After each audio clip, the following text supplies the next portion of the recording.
Damos la bienvenida a los lectores del Economista y el Eco Diario. Nos encontramos con los cofundadores de The Helsing Company, Derek Anderson y Viktor Kubicek, dos de los productores más importantes en estos momentos aquí en Estados Unidos, que además adquirieron el año pasado la franquicia de Terminator, y estamos a la espera de la salida al mercado de esa última propuesta cinematográfica, y de momento han estrenado hoy el último videojuego sobre esta saga cinematográfica.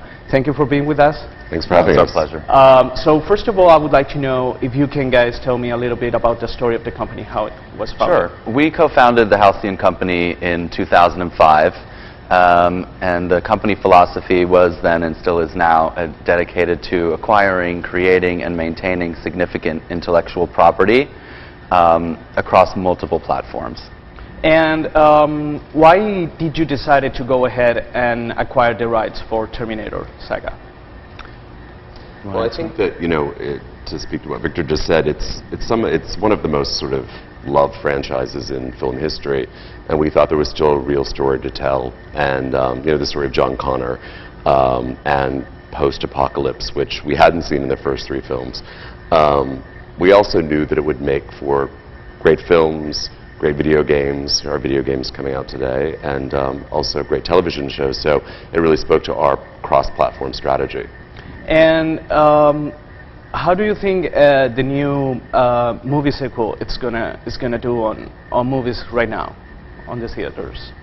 We really hope that the sequel does very well, of course, but we don't want to be hubristic about that.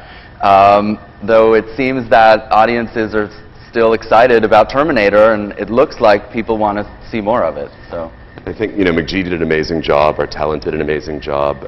The team at Halcyon worked really hard, and Warner's in the States and Sony internationally have done an incredible job marketing the film.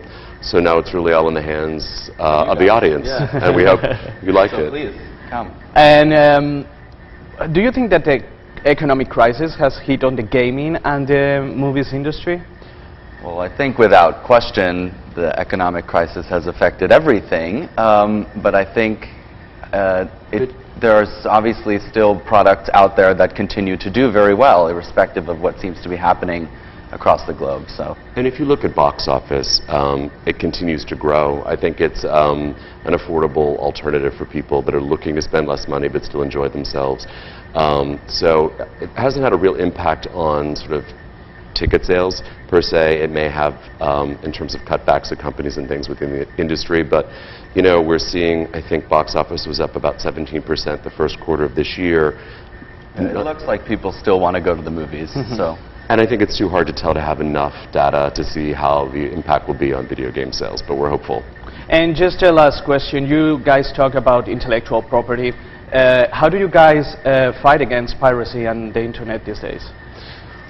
That's actually a tricky question. It's very difficult to keep people from being enthusiastic about certain brands, and a brand like Terminator finds its way on the internet, and the trailers and everything are always discussed, and it's viral. And with a brand this big, you have to kind of just accept the fact that as much as you try to keep it from happening, you really can't stop the universe from wanting to acknowledge the film or participate in it in some way. I think that a lot of the credit again is due to our distribution partners, and we as filmmakers, on the set there's incredible security. The script was protected with great care. The last few pages of the script, so no one would know the ending, was only shared between 5 people and kept locked in a vault. So that was our job as producers and filmmakers, and then in the hands of the studios, they have large anti-piracy groups and do everything they can to sort of keep that from happening. Well, guys, thank you very much. I wish you the best luck. Thank you. It's a pleasure. Y a los lectores del Economista les recordamos que se den una vuelta por www.eleconomista.es. También visiten www.nasdaq.com, y mientras esperamos la salida en los cines de Terminator Salvation, ya podemos disfrutar de su videojuego en las videoconsolas de todo el mundo.